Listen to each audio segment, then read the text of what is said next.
This is totally and unapologetically Todd McFarlane. So much so that it hurts.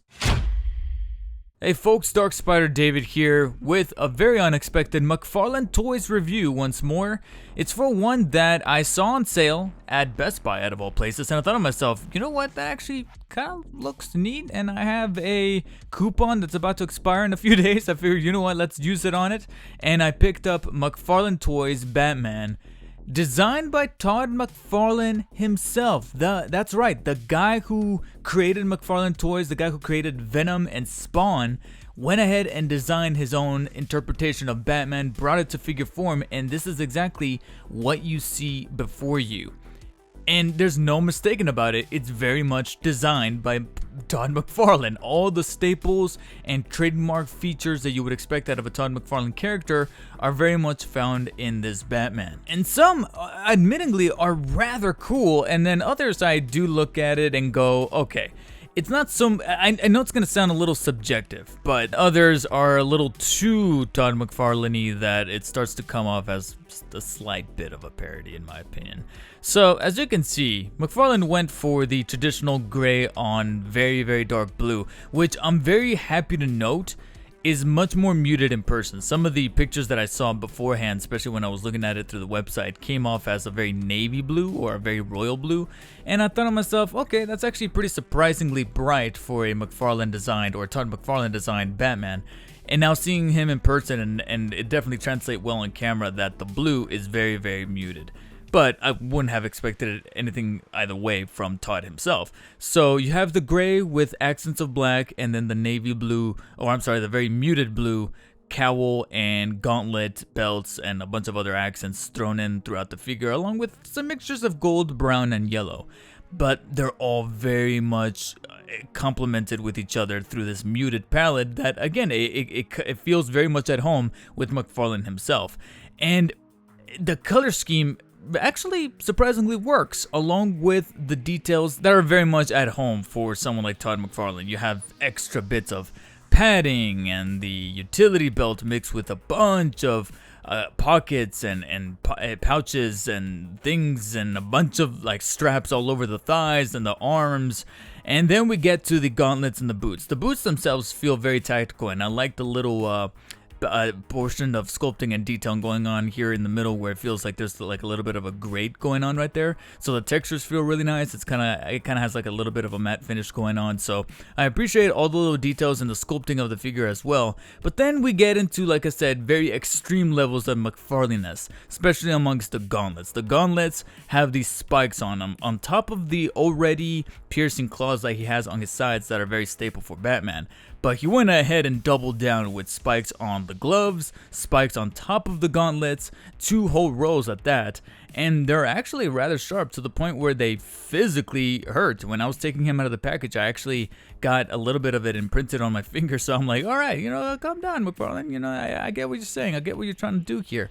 And it doesn't stop there. Moving on up towards the top of the body, you notice that the cowl and the bat symbol are all one piece. This is one of those Batman designs where I see this happen an awful lot in comic book interpretations of Batman. I never really seen it done in live action or even in video game format. But the cape itself is molded along with the bat symbol. And the symbol itself I really, really like. As well as the stockier build and overall look of Batman. I like that he is muscular and he is stocky, but he's also got a bit of a dad bod going on right here with his torso. As well as the very thick daddy legs that he's got going on there. I mean, this is a very bulky figure to the point where he feels like a statuette, but thankfully he does come in figure form complete with articulation and accessories, so I'm thankful for that.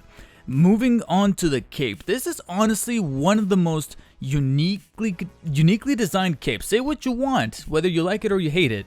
This cape is something else. It's completely something else.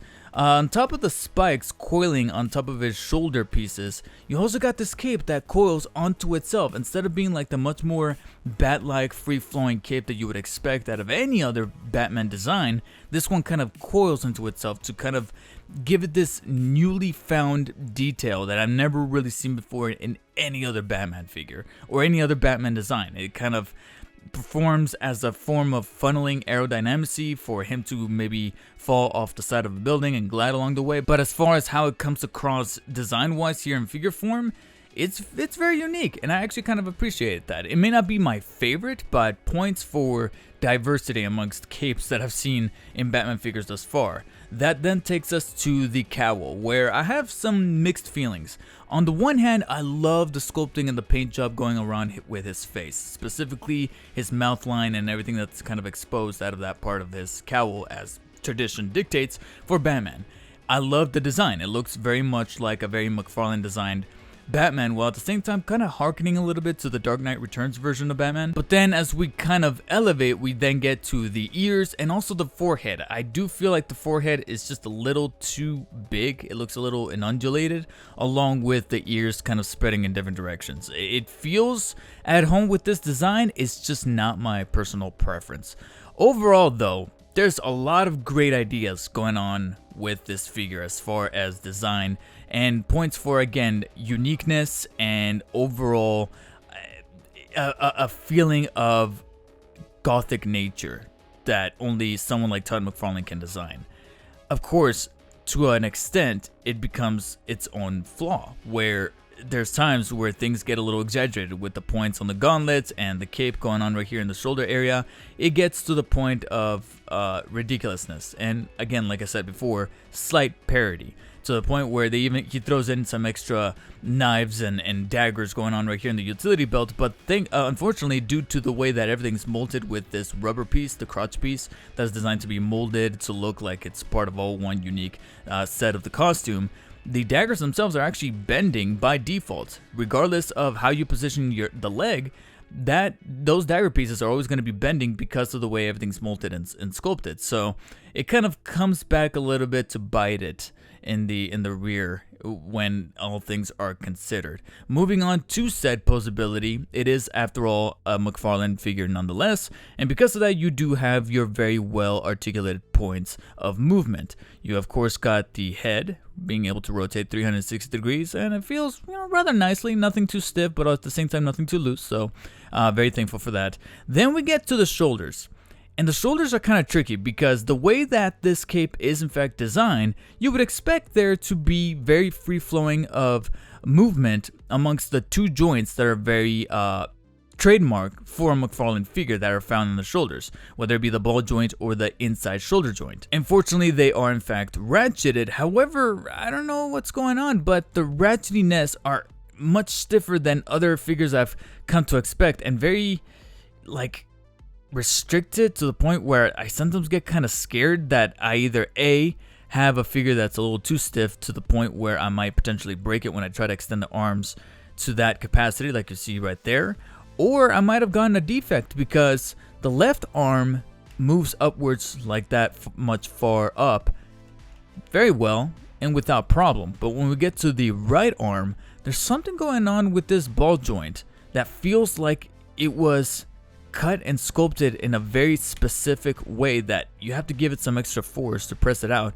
and I always get a little nervous. As long as I see this cutout here, I don't know if you can see it very well, but as long as I see that cutout right there facing down, then I know I'm in good hands. I know that that's the way that it's meant to be. It's just that sometimes to get it in that position feels kind of weird. Feels kind of weird to press it upwards, especially when I took it out of the box, and then as you can see right there, starts to have its mind of a mind of its own and flex the other way, to where if the ball joint then falls in this direction and I'm under the belief that I can extend it horizontally this way, but it's not meant to twist that way, I might subsequently break it. So that's just something to keep in mind if your figure turns out to be the same way. Then moving on to the bicep, you do have a bicep swivel. Admittedly, on mine, I don't know what it is, but on the right arm, it's a little loose.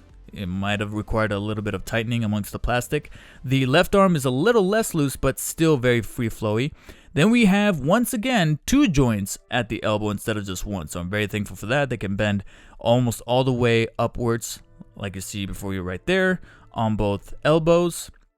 And then, of course, moving down to the wrist, you have the ball joint that allows movement 360 degrees of the hands, as well as movement inwards and outwards about that far out, and once again that far in. Then we get to the stocky torso, and Again, the movement is fairly well, except the bottom joint could have used a little bit more looseness to allow for some much more free-flowing movement from this crotch rubber piece. But the top torso actually moves much freer than other McFarlanes that I've kind of messed around with. So that's very thankful. And because of the stocky nature of the design, doesn't really look too awkward when you bend them to the side, because there's a lot more Batman to kind of fill in the little empty space, as opposed to figures that are designed in a very V-shaped form like the most recent one that I covered, which was the animated series Batman. So because of that, he's much more lateral, and therefore the illusion of him being one entire piece when twisting the torso feels much more natural, as opposed to showing off the cutout part of where the figures figure separates right there amongst the articulation. Then moving on to the leg, of course you have your traditionals, and kind of bringing home the point that I was trying to make. There go those daggers bending upwards as you move the leg. So it was bad enough that it was kind of molding and bending to the way that this was naturally sculpted. It's obviously going to be even a bigger problem when you move the leg forwards about that much, and then it moves backwards about that much right there, as well as outwards at a ratcheted joint, about that far out, that far in. You got two joints at the knee. They're very, very stifled, so be extra careful with that, but they do allow some ratcheted posability right there, so you can kind of keep poses in a stiff way, about that far. And interestingly enough, similar to the way that the torso was built, the sculpting going around the knee is very, very down pat, that when you do bend the knee, it does create severe cuts as far as the way everything looks. So it might look a little awkward if you do go for the full bend, but you could do it about that far inwards, like you see before you there. And then going down to the ankle, of course, you have the ball joint that allows 360 degrees, of course, at an angle. It doesn't really bend completely 360 degrees horizontally amongst the x-axis, but it does allow pivoting slightly up, that far back. And then you do have the toesies, but this time, I don't know if you can see very clearly, you actually have a different form of hinge. It has one of those hinges, I don't know what exactly it's called, but it's one of those hinges where the middle part is cut out of this separated piece. So it looks like it bends that much, and it's very, very articulated. But the reason why is because of the way it's cut. It kind of has like that U cut going on in the middle of the foot. And this is, so far, for me at least, my first McFarlane figure where the toesies are cut in that manner. And because of that, it actually feels pretty satisfying to articulate the toesies on this one. And as you can kind of see, getting this arm back in place, very, very stiff. You have to give it like an extra punch in order to get that joint down. Again, it might just be a defect for my personal figure, but just keep that in mind as you think about purchasing this figure potentially in the future. Now, this is normally when I get into accessories, but before I get into that, you may have noticed that when I was covering the cape, there are two little holsters mounted on the top of the cape right here.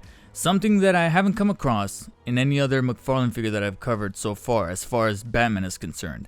And that's because McFarlane himself had to go the extra mile, giving him that very romantic, gothic feel of being able to holster his weapons in a very, again, romanticized and cathartic way. And it's with these holsters that he's able to then hide away and tuck his accessories that he comes with, which are going to be these swords. McFarlane went ahead and gave Batman his own swords. Now, this is not necessarily the first time that Batman himself comes with swords, but it is very much, again, hearkening to that usual look and feel of a McFarlane designed figure, with spikes on the guard right here, the hand guard amongst the hilt, as well as the chippings and the dashes going on the design of the dagger itself, or the sai rather, because it's meant to be more of a longer weapon than your traditional dagger, but also shorter than your conventional sword. So I'm gonna go for like a, I don't know what they're called, but anyways, it came in this form, and unfortunately it was a little warped amongst the packaging, so it's gonna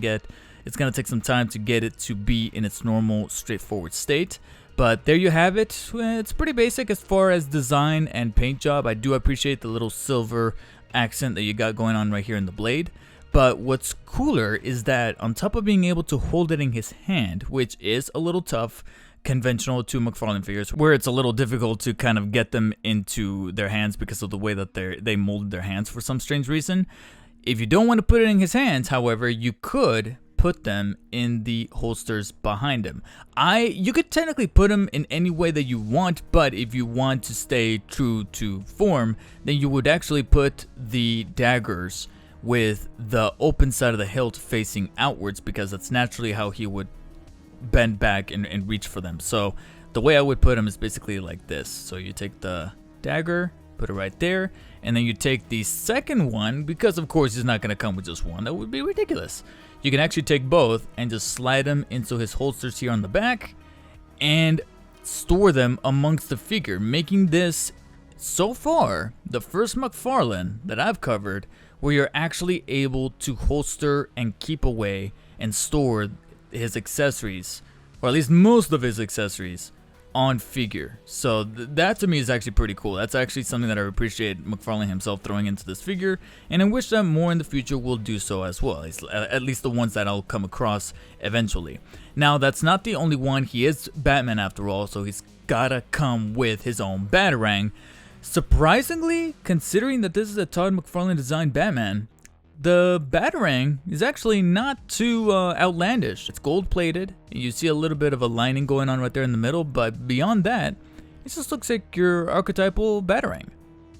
And it feels pretty cool. It's very durable. It does kind of bend a little bit, but it's not flimsy feeling. You know, it's meant to be durable. It is kind of chipping away a little bit at the paint amongst the wing areas, but overall, not a bad feeling Batarang. Unfortunately, unlike the daggers or the swords, you can't really store this guy on person. So you're just going to have to either have it by the side, or as I like to kind of pose him with, put it in one of his hands. And just like with the swords, because of the way that his hands are molded, it could be a little difficult to have him pose with the Batarang, but there you have it. Putting it on one of the wings inside of his hand actually fits rather firmly. And there you have Batman, designed by Todd McFarlane himself. And like I mentioned at the top, almost to a fault, because there are some qualities about the figure that work against it to the point of parody, with the spikes on the gauntlets and on the cape and the cowl not looking 100% intact with the elongated head and the way that the ears play out. And like I said, details amongst the figure itself kind of contradict each other, with the pouches on his belt and those daggers kind of warping because of that.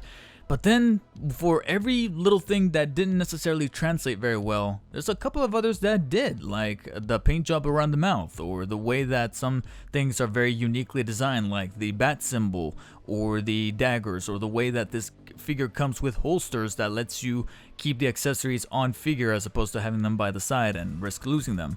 And just overall, the build quality is still very much up to McFarlane Toys' standards. I know that not necessarily every person agrees, especially when they cater to some of the other figures that I covered in the past, but this is one that you can tell that they looked at and said, this is what we're striving to achieve. It may not be for everybody, but this is still a worthwhile figure if you are a huge fan of Todd McFarlane himself and his design works and his overall artistic tone and cadence. This is definitely a seminal Batman figure. I could have lived without it, but I'm still very grateful that I kind of indoctrinated it into my collection, especially considering that it was on a sale and I got it for an even deeper sale using a particular coupon. So don't regret my purchase whatsoever, but it is a matter of taste as to whether or not you vibe with the way McFarlane likes to design his characters. And because of that, I'd say if you are a fan, then definitely pick this up. It would be kind of an interesting thing. I know that there are McFarlane Spawn figures out there, but hey Todd, how about a Venom figure? Well, hopefully in the future. Hopefully 2022? We shall see. Nevertheless, I appreciate you guys for sticking it all the way to the very end. If you guys liked the video and you guys want to see more McFarlanes in the future, or any other content revolving around Batman or Spider-Man, make sure to hit that subscribe button and turn on notifications. Hit the thumbs up or thumbs down. And until next time, guys, stay humble and peace out.